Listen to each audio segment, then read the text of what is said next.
and a wellness consultant at Ohio Health. She is passionate about her work and connecting with others in the wellness space. When not working, she attends yoga, enjoys walking her 2 pups, and spending time with her family and friends. The wellness team has worked with Erica for several years now to host professional development, virtual fitness classes, and programming for our transportation staff. And just recently, Erica has presented a lot of different virtual lunch and learns for classified staff throughout the year. And I will go ahead and turn it over to Erica. Thank you so much, everyone.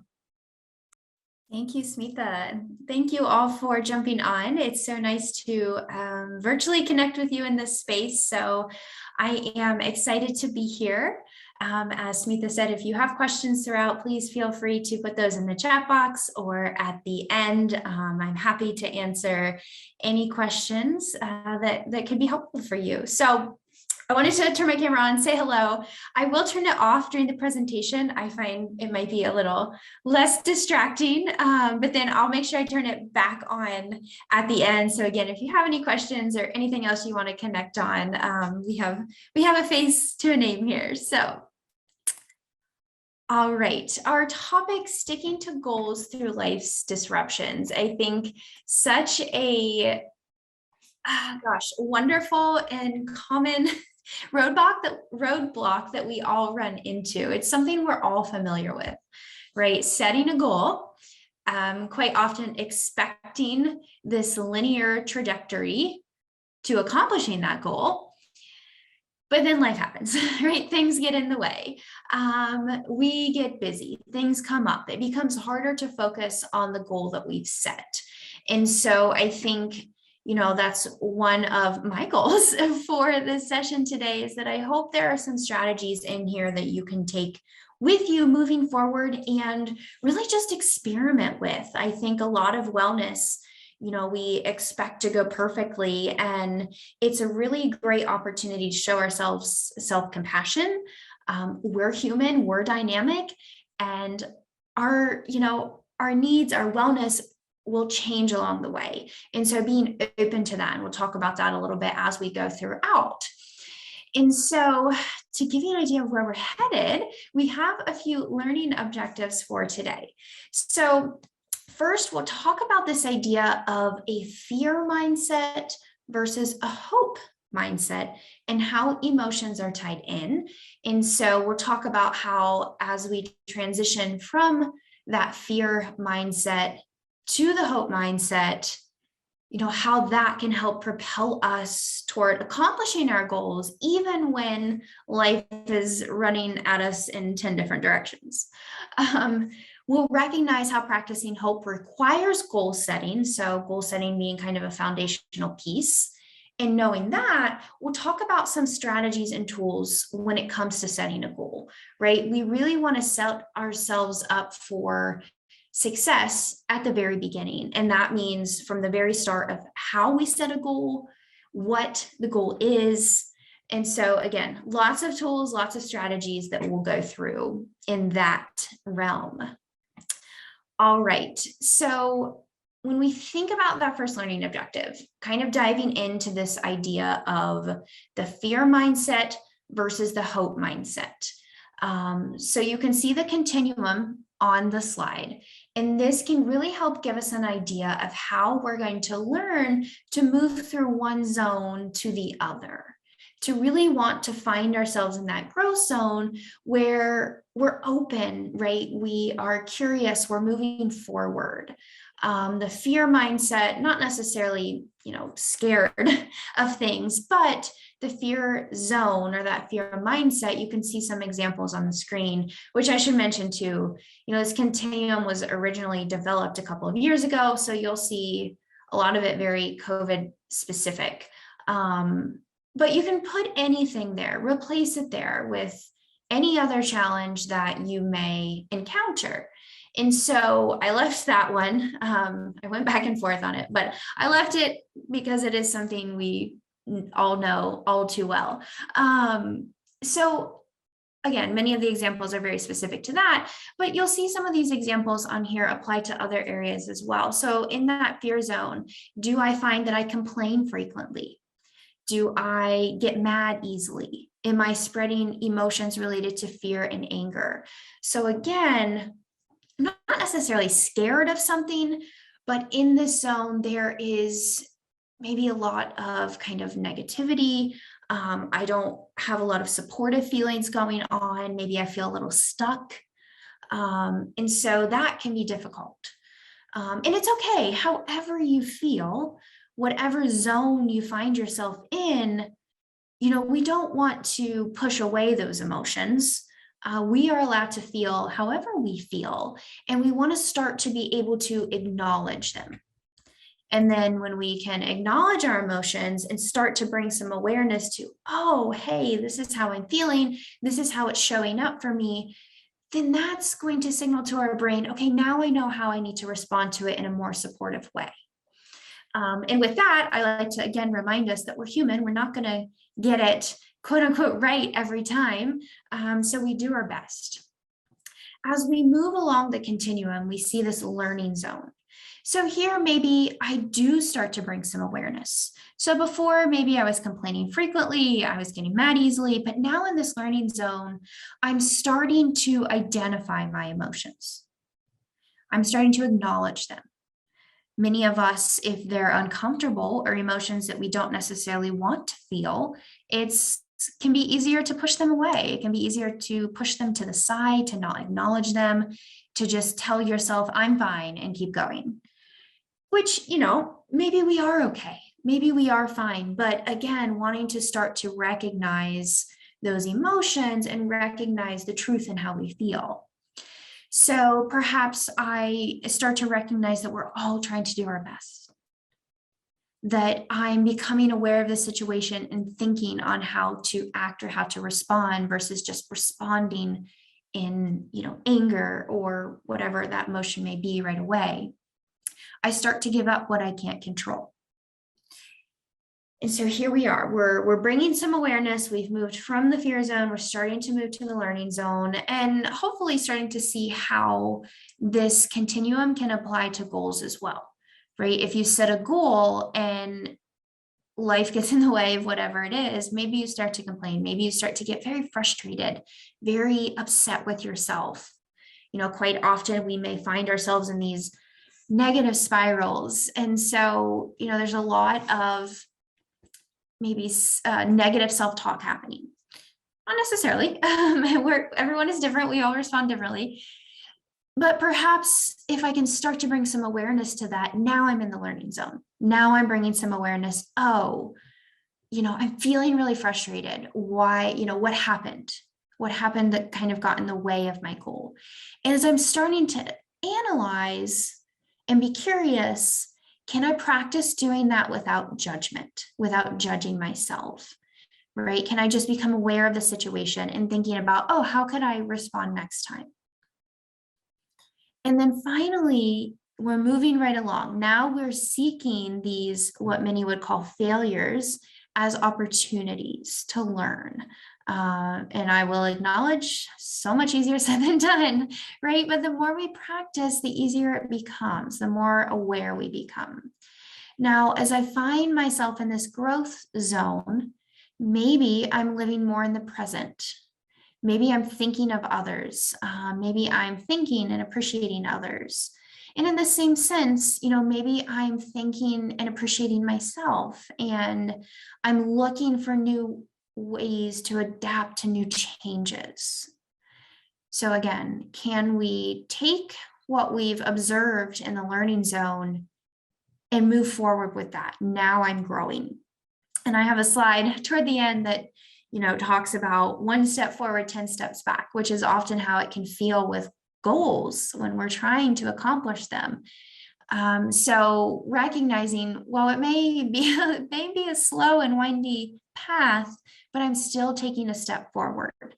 And I like to think about all of the experiences that I have, right? They come together to influence who I am today.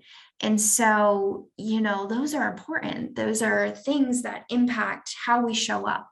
And so again, starting to maybe, instead of become flustered, can we stick with that goal and move forward? Now, if we're moving forward toward that goal and we start to realize, maybe this goal isn't for me right now, that's okay, right? That's bringing that awareness. I'm in that learning zone and I'm still growing because I'm recognizing, oh, maybe I need to revisit this goal. This goal maybe isn't aligned with my values. It's not going to get me to where I was going. And again, we'll talk about a lot of this as we move on. But the question being, are there situations that put me into that fear zone? Are there examples I can point to when I'm in the growth zone? And how do I spend more time in the learning and the growth zone? And using mindfulness techniques and starting to bring some awareness can help with that. And so even if you walk away today with this idea of, I need to bring some more awareness to my goals and how I'm accomplishing them, then that's awesome, right? I always like to say, if you can pull one or two things away with you and just gradually build up your wellness toolbox, that is fantastic. It's trying to kind of revamp everything at once can be overwhelming. All right, so now that we've kind of introduced the continuum, we've introduced the fear mindset, the learning mindset, and the growth mindset, we're going to hone in a little bit more on the fear mindset. And so the fear mindset can lead us to freeze. I think many of us have heard of fight or flight, right? When we're in that sympathetic nervous system, when we're in that state. But we also have this idea of freeze, and which really means we can just sit here, right, at the challenge that was thrown at us. And that can really hamper our ability to meet and set goals. So in order to move out of our fear mindset, we first have to identify where we are emotionally and check in. And then we have to put a name to what or how we are feeling, because that can help us put some definition around what we're experiencing, so then we can deal with it. Right. And so when we're in the fear mindset, that fear mindset is going to perceive our limits. It's going to be telling us that's too big, that's too much. You're not going to accomplish that. Right. Kind of that negative feel, even when I say it, like, oh, I don't like it. It may be rooted in the past or the future. Is there a lot of rumination on the past, a lot of worry for the future? Right. And to an extent, that's important. Right. Our past, the experiences, the memories shape who we are. And also it's a survival thing, right? It teaches us how to survive and how to move forward down to the basic level. In our future, we have to, in a sense, I don't want to say be worried about our future, be aware of our future, down to paying our bills, right? Going to the grocery store, setting our exercise clothes out. So there is some of that. But if we find ourselves getting stuck in those two areas a little too much, then it can put us in this fear mindset. It's going to seek isolation. It's going to try to control and try to pull back. So it's going to keep us from wanting to engage, again, kind of hampering those goals.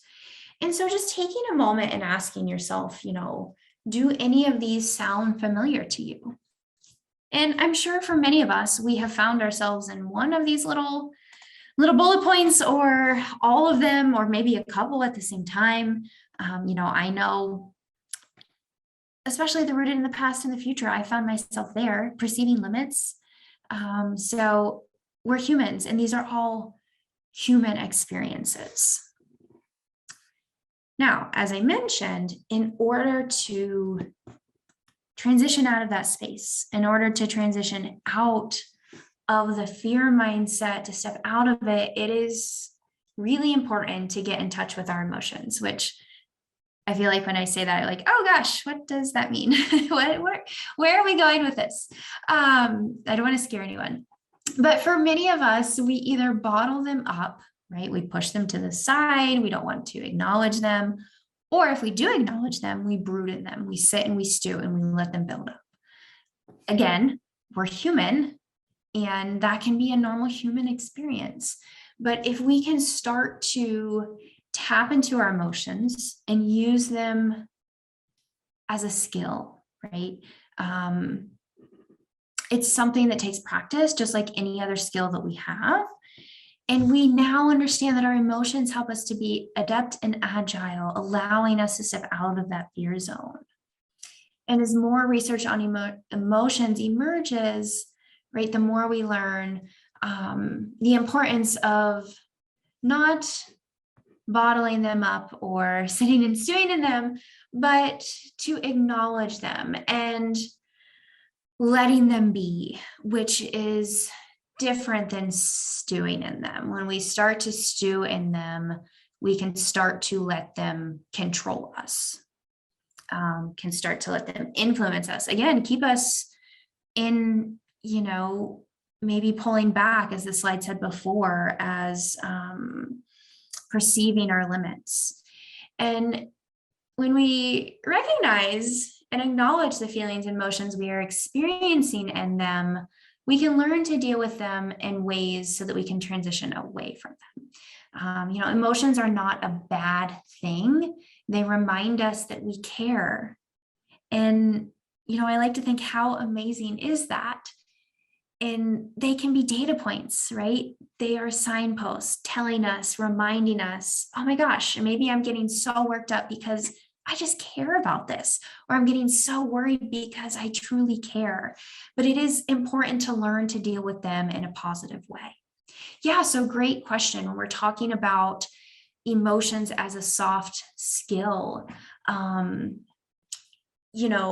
going back to practicing, like any other skill that we have, be it cooking a dish in the kitchen or a sport or knitting or playing a musical instrument, the more we practice acknowledging them and tuning into them, I think that's a better way to say that. The more we practice tuning into them, the easier it becomes to recognize how we need to respond. I hope that kind of helped a little bit clarify what we mean by emotions as a skill. They can be used as a tool rather than them kind of controlling us. Yes, and I do have the chat box pulled up. So if you have any other questions, please feel free to chat those in. All right, and so how do we open up to emotions? To connect to our emotions, we need to name it and connect a value being signaled by that emotion. So for example, I feel lonely. So maybe that value I am seeking is connection. Or I feel anger. Maybe the value I'm signaling is justice. And so, by doing this, okay, first, maybe taking a step back, maybe even taking a deep breath and saying, what am I feeling right now? And name it. And then I'm taking that next step with an open and curious mind. Okay, I'm feeling lonely. What is that telling me? I need connection. That's what I'm seeking. And that's just one of many examples, right? You can do that with all sorts of emotions. And so this really allows us to feel with our heart as opposed to our head. It helps us understand how our emotions connect to a value, like what we were just talking about. Quite often meaning that we care about something. And so that can help us work from the fear mindset to the hope mindset as we start to transition away from these kind of negative emotions to, oh my gosh, these negative emotions, or these emotions in general, I should not even say negative, these emotions in general are speaking to me. They're telling me something. And quite often it is that they're connected to a value. Oh, this is important to me. That's why I'm experiencing this emotion. And so once I realize what's important to me, now I can start to step into the hope mindset of, oh, okay, now I'm kind of connecting some dots. Now I'm feeling excited about this or energized. And now I want to move forward because I've kind of, it's like a puzzle, right? I've kind of done the detective work about what my body and my emotions are telling me. So now I can take the information and I can move forward with it. And that's that hope mindset. We're moving forward. And so to add another kind of layer, right? Hope is not an emotion. It's a way of thinking, a cognitive process made up of goals, pathways, and agency. And I do have the resource on here. And I should mention, I have all the resources at the end of this PowerPoint as well. So if there's any portion of this you want to dive into a little bit more, I have all of this here for you. So here we are, we've connected our emotions to a value. Perhaps we've experienced a little excitement of that recognition, and even just the fact that we slowed down and given ourselves time to think about it. In a very nonstop world, that can be challenging, especially when we're pulled in 10 million different directions. And so now we've got this way of thinking, okay, here's my value. Now I can continue to move forward. And so if we dive into the hope mindset a bit more, like I said, we used to think that hope was an emotion, and now we know it's a way of thinking. And so when we're in this hope mindset, it perceives opportunity. You'll notice a lot of these are going to be opposite from the fear mindset. So the fear mindset perceived limitations. So now we're perceiving opportunity. We're perceiving maybe an open pathway in front of us. We are rooted in the present. It can be very difficult, again, to stay in the present moment, especially when we're having so much information thrown at us in various ways and resources. The hope mindset seeks connection and creates space. It pushes forward. So already we can kind of hear that positive momentum of this mindset as compared to the fear mindset, and hearing how opposing they are to one another. And I do think it's important to point out that as we start to bring more awareness to our mindset and where we are, again, doing so without judging ourselves, recognizing that if we find ourselves in that fear mindset, that's okay. Again, it's how we learn and grow. It's that continuum. The question becomes, now that I'm here, now that I'm in this fear mindset, how do I move forward? How do I push forward? How do I bring myself back to the present moment? How do I perceive opportunity? How do I find agency and believing in myself? How do I create pathways to continue pursuing my goal? A lot of questions. So great question. We just defined that hope is not an emotion, but is a way of thinking. So the question is hopeful an emotion? So, right, I think maybe it's a little of both. Hopeful would just really be another variation of that hope mindset. So you're still in that perceiving opportunity, pushing forward mindset. So I think it would still be a way of thinking. However, I think that way of thinking could bring up different emotions. Not to add any more confusion, right? If I'm feeling hopeful, do I perhaps feel a sense of excitement, a sense of courage to continue moving forward? And so I think, our mindset often can influence those emotions. And so if I'm in that hopeful mindset, now perhaps I'm experiencing different emotions, and I can go through the same thing. I can name them, I can connect them to my value, and I can keep moving forward. Now, just like emotions, hope takes practice. In order to keep moving forward, we have to get back up. But we have to be going somewhere, right? We need clarification as to what it is we're hopeful for or what we're working toward. And you're welcome. Thank you so much for your questions. So when we're working on a goal and we get sidetracked, cultivating hope can help us redirect and once again find ourselves on the pathway toward achieving our goal. Or when life throws us that unexpected curveball, which, right, all the time, practicing cultivating hope to stay present and focused on what we have in front of us can help us to keep moving forward, right? We can keep living our life. We can keep tackling the challenges that come at us, but doing so, again, with that perceiving opportunity mindset.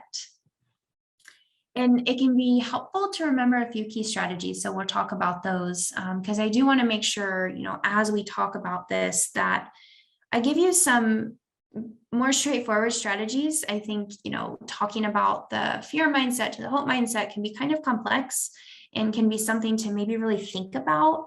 But I pass this PowerPoint along so you can even go back and reference, okay, this emotion or this feeling that I'm having is finding me in the fear zone. How do I move forward? And so this quote, I feel like, kind of says it all. Oftentimes I have just one goal, as you suggest, and I'm fully focused on that one goal, the baby steps. And then all of a sudden, out of the blue, there's some crisis in another part of my life.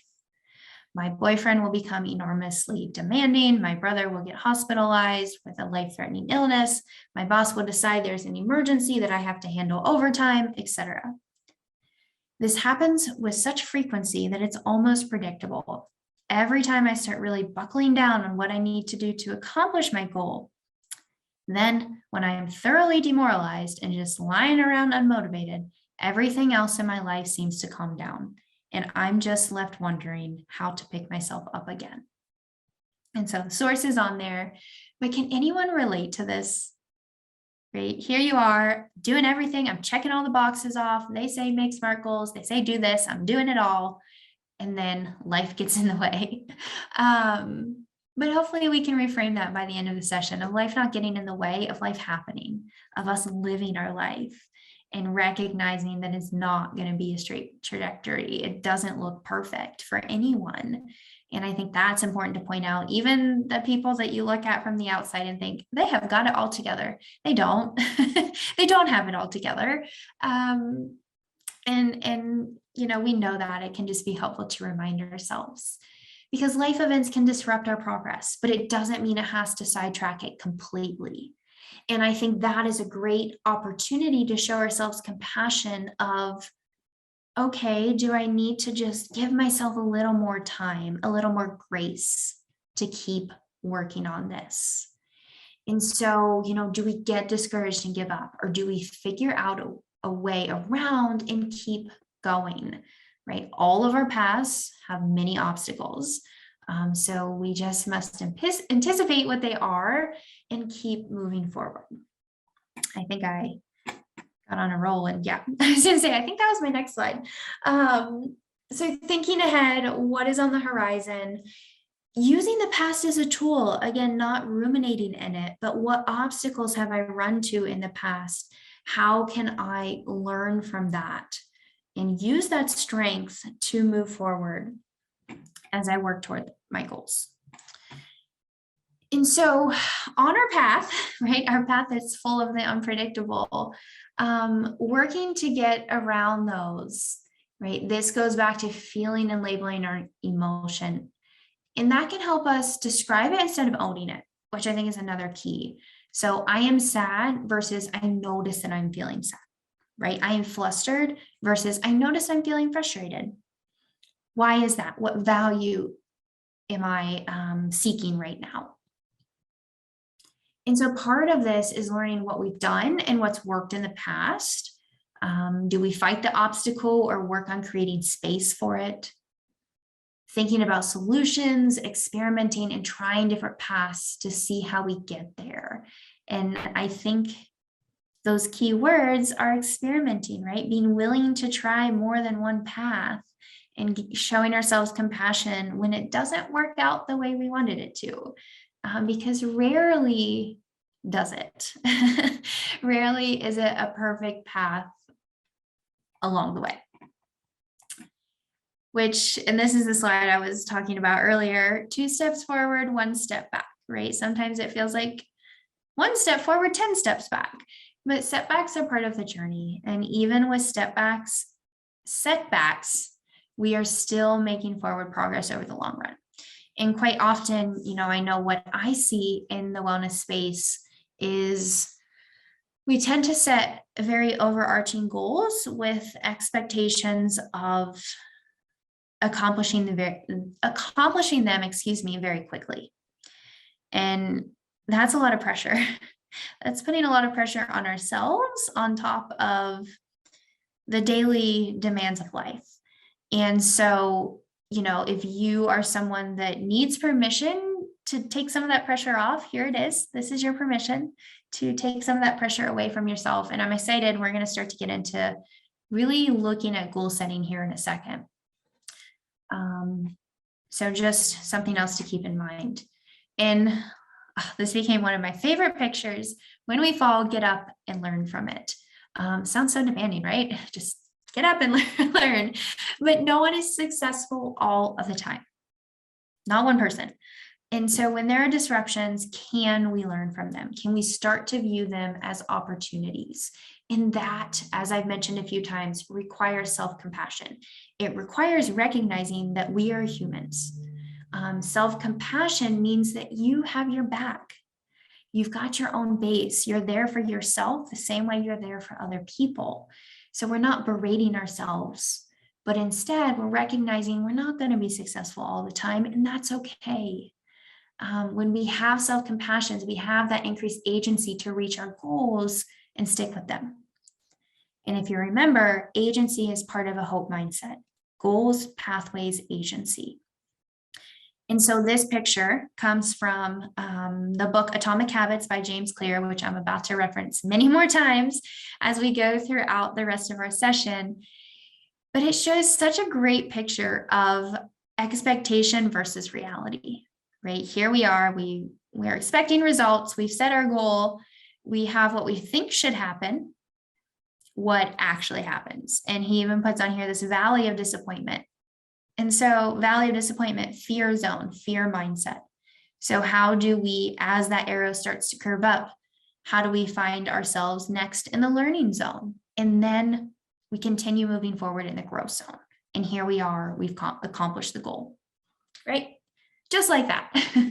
So sometimes along the way, we lose motivation. Human experience. I like to kind of remind myself of that sometimes. If starting to get a little harder on myself, reminding myself, oh, it's a normal human experience. So sometimes we don't only get derailed, but we become demotivated. And so maybe we need to find new motivation again, or, go back to why we started in the first place, right? What was it that, drove me to choose this goal, to set this goal? What is my why? Do I have a vision for who I want to be, how I want to show up a year from now? What was the driving force for this change, or this desired change, I should say? And so these are good questions just to think about. You don't have to be able to answer them right away. Perhaps they're questions that may take a little bit of time to think about and process, and giving yourself the space and the time to do so. All right, so as we kind of transition, we've talked about how we move along our continuum from our fear zone to our hope zone. And the hope requires goal setting. So we're going to dive into this a little bit more because, again, as I mentioned, it's really such an important piece from the very beginning. What is the goal that we set? How did we set this goal, right? What drove us to choose it? The questions that we just went over. And so we're going to dive into this because I think when we set goals that speak to us, that's huge in our behavior change journey and in our wellness journey. And so we really kind of set ourselves up for success when we choose a goal that is going to work for us. And so I do have the chat box pulled up. I would love to hear from you all. How do you approach goal setting? Do you have any specific ways? Is it something that comes to mind that you're like, oh, this is what I want to do? Like, it just kind of comes to mind. Are you someone who sets New Year's resolutions and that's how you set goals? We're going to talk about SMART goals. Is that how you set goals? Do you have an approach? Have you thought about it before? Maybe not. I know for a while I was like, oh, I just set a goal. I'm like, there's approaches to goal setting. And it can even just be something that you think about too. But I am going to introduce you to a few different strategies for setting goals. So the first one being SMART goal setting. And I want to start off with this one because it is very common. I've talked about it quite a bit in various settings. Oh, wonderful. So I have a planner given to me as a gift. Yeah. So kind of like a guide. Yeah. I write things down on paper and think about how to go about meeting them. I love that. Yeah. So hopefully for both of those, we're about to dive into some strategies that I do hope will help you. I think they'll be helpful. So you can take what speaks to you and leave behind what doesn't. Totally cool. So SMART goal setting can be helpful in defining a goal so that you know exactly what you're working toward, what you're working on. It can kind of serve as like a checklist to ensure this is the goal that you want to work on, that it's specific enough. And so if we're looking at the SMART acronym, we have specific, measurable, attainable or achievable, relevant, and timely. So if you are someone that really likes lists, SMART goal setting could really resonate with you. And when we're using the SMART goal setting, it can be helpful too to go back and reflect. So I've set my goal and then ask myself, how confident am I in achieving this goal on a scale of 1 to 10? If my confidence is less than a 7, that's a sign I need to revisit my goal. Either my goal is too big, one piece of this in the SMART acronym needs a little adjusting. Maybe I realize I don't even want to work on this goal. I only wrote this down because somebody told me I need to. That's one I hear quite often of my doctor told me I should start exercising. I could quote that many times, which as an exercise physiologist, of course, I love to exercise. I absolutely believe in the importance of it and the benefit of it. But I want to work with you on how to find exercise that you enjoy and in a realistic way that fits into your lifestyle.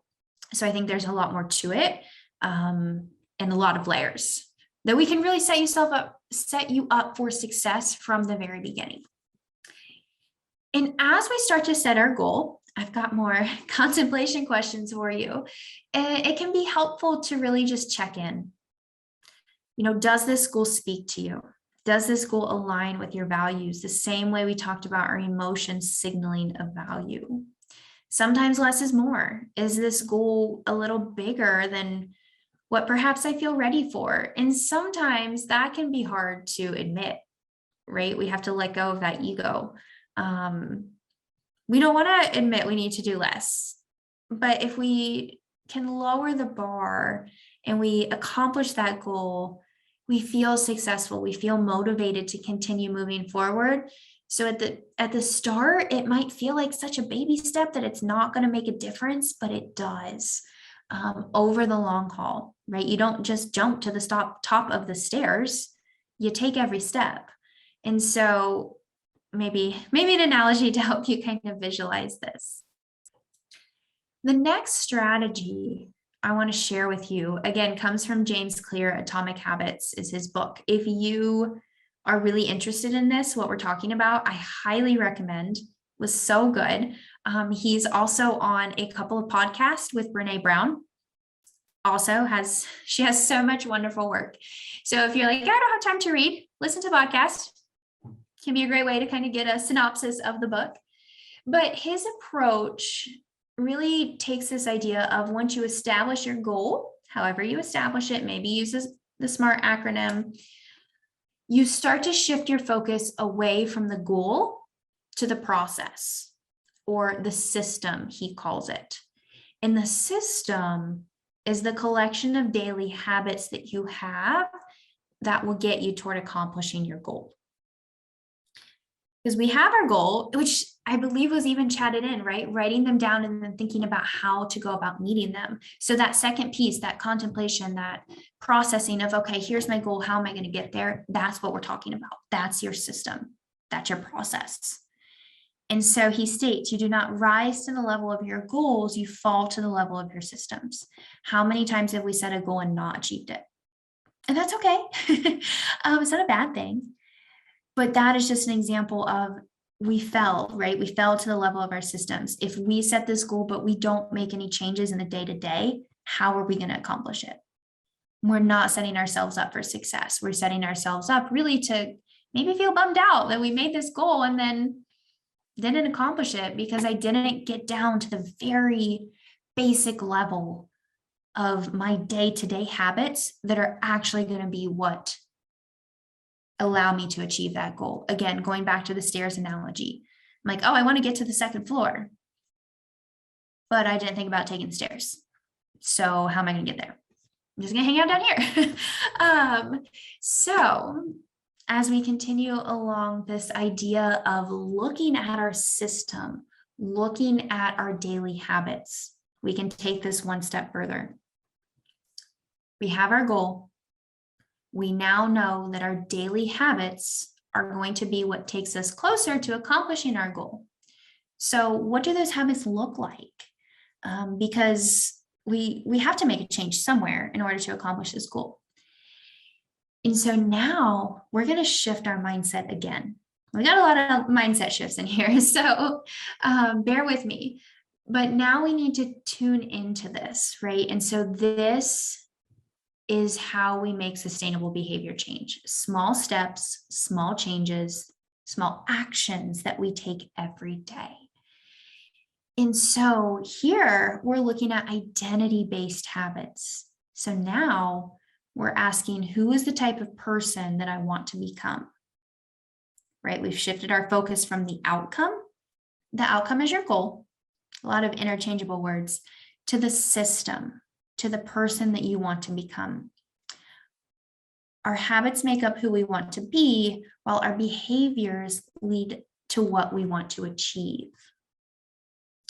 And so I think this can kind of be confusing at first, so we'll pull it all together.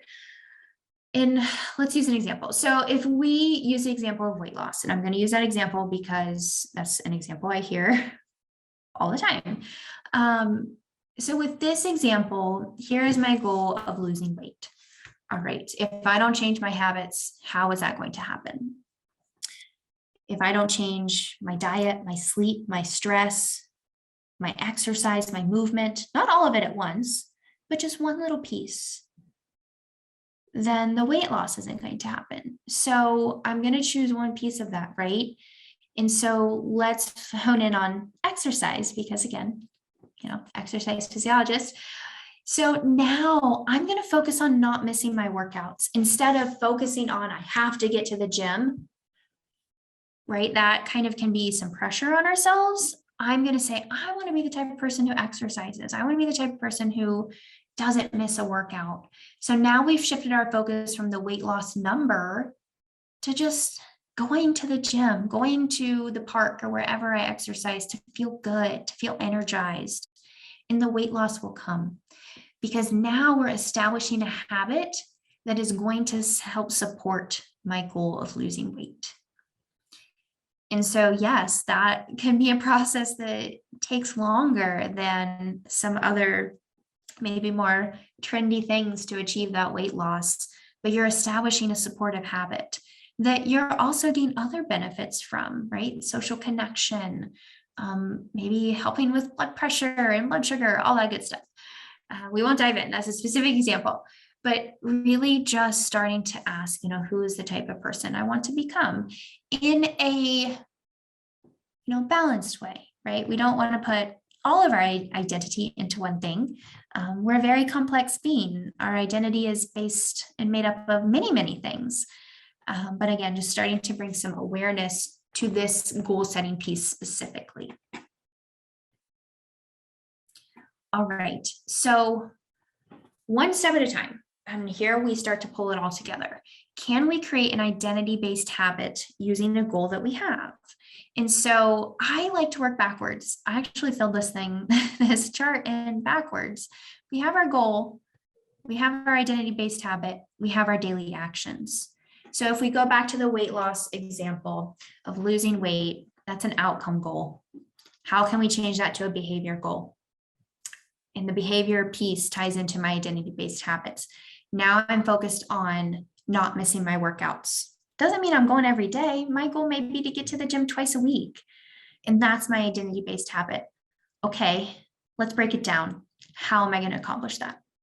To just say I'm going to go to the gym twice a week, maybe that's enough. You know you best. Maybe it's not. And that's again where we can really be honest with ourselves and just acknowledge if that's not enough, that's totally cool. So what do I need to do to allow that to happen? As someone shared, I have a buddy to keep me motivated. I love that. Great. In this example, I was talking to a few of our fitness center members this morning who sometimes carpool together because exercise in the morning can be hard. Is it signing up for a group fitness class? Is that what it is? Is it blocking it in your calendar? Is it, setting your gym clothes out the night before, putting them in your car, keeping extra shoes at your desk? These are the daily actions that make it possible to accomplish my identity-based habit and therefore my goal. So you can see we're breaking it down real small. Breaking it down real small could take a little longer, but again, zoom out, think big picture, look at what you can accomplish when you break it down. You give yourself time to get there. You show yourself compassion. You find yourself in that hope mindset. You're going to find yourself in the other mindsets too. Totally cool. But you bring some awareness and you recognize it and just think about how much you can accomplish, how much you can do, and how neat is that? All right. And so you'll have this. I know that was in the chat as well.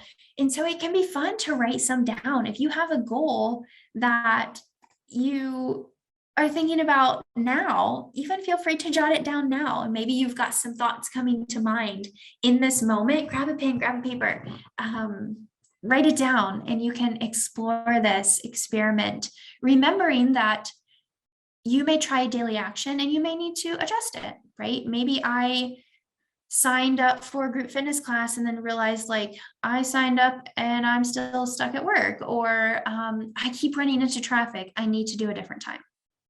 Or I set my gym clothes out, but I forgot to grab them. I'm in a hurry in the morning. So maybe the night before they just go straight into my car. Instead of leaving them in the laundry room, I just walk them out to my car. Experimentation, exploring different ideas. All right.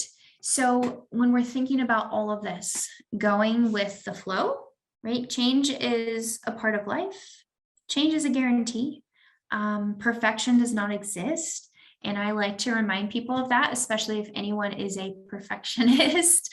I know quite often, there are people that chat in that they are, and that's wonderful as well. But if I can give you the permission to take a little bit of stress off your shoulders, a little bit of less pressure, lower the bar, then I absolutely want to, give that for you. So if we can start to learn to accept and embrace change, even in our routines, even in places where maybe we don't want change to be taking place, can we learn to accommodate the changes that are thrown at us and still head toward our goal? Yeah, so thank you so much for sharing. Since moving to a new location, I've made it a conscious effort to walk the building daily, sometimes twice a day. Weather permitting, I will go outside and walk the track a couple of times. I love that, right? It's building the habit. And I see a lot of things there, right? New location, that's change. Can be super exciting, perhaps, can also be oh gosh, new location, new routines. So starting the habit, starting right with the goal, it sounds like, of just walking once a day. And if you get twice, awesome, but you've, aiming for once a day. There's flexibility there, not saying that I have to walk outside, because what happens when it rains, or it's Ohio and who knows, it could be 20 degrees, not next week, it's looking good, but then, right, we have some flexibility there. And so wonderful, that's so exciting. I love that. And recognizing, how can we learn? How can we continue to move forward? How can we continue to improvise, adapt, and overcome? Yeah, so great question. What if things in life are always so unpredictable? So with that, I would ask, is there a goal that you're working on? Is there something that you want to work on? And we can even break this down. If things feel so unpredictable, I'm just going to give some examples. I could be way off on my examples here, but maybe the goal is 5 minutes a day of just peace and calm and predictability. And maybe that predictability is something like a gratitude journal before going to bed. And so I am now, my identity-based habit is showing gratitude. I want to be the person that expresses gratitude or that experiences gratitude. And what is my daily habit of getting to that? And maybe it's keeping a journal and a pen next to my bed. And so, especially for situations like that, when life feels so unpredictable, I think that is a great opportunity to show yourself compassion.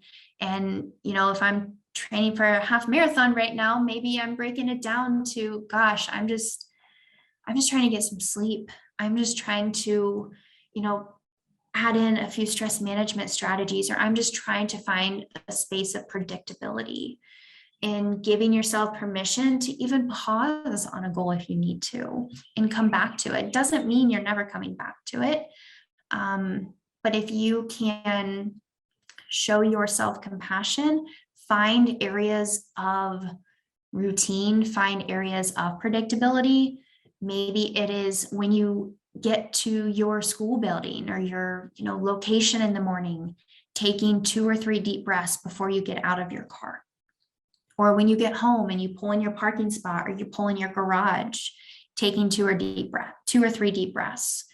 And I'm so glad you mentioned that, because when we're setting goals, quite often we think we need to add a lot of things to our to-do list.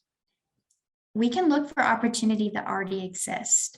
And my goal might be, I need to work on my stress. Okay, how can I do that?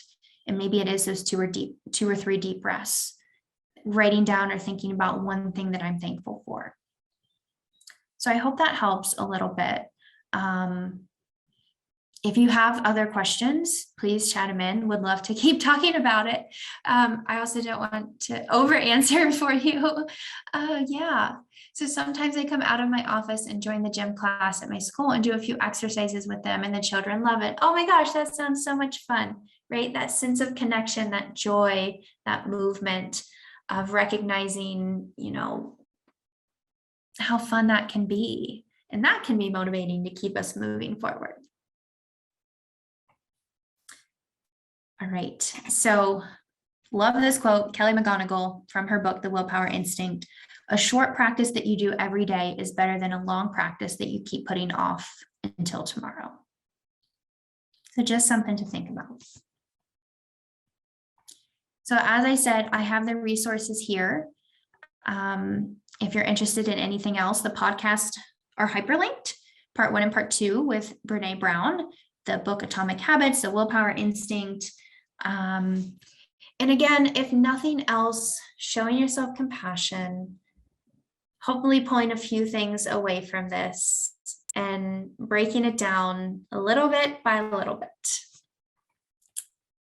All right, so yes, I know we have about 5 minutes left, so I want to make sure I saw the evaluation went into the chat. Make sure you have time to do that. I am happy to hang out here. Let me get my camera back on. If you have other questions, comments, please feel free to chat those in, and I will keep an eye on the chat box as well. I believe so. So did you say we get the PowerPoint? I believe, Smitha, yes. Okay. Yep, we'll post it on our website probably by tomorrow. And then as soon as the the training and development department have a copy of the video recording and format it for YouTube, we will share that link as well. Thank you. Yeah, okay. So yeah, feeling like you're trapped in this vortex of unpredictability. So maybe feeling like you're stuck in the fear zone at times. So that's where I wonder, are there opportunities to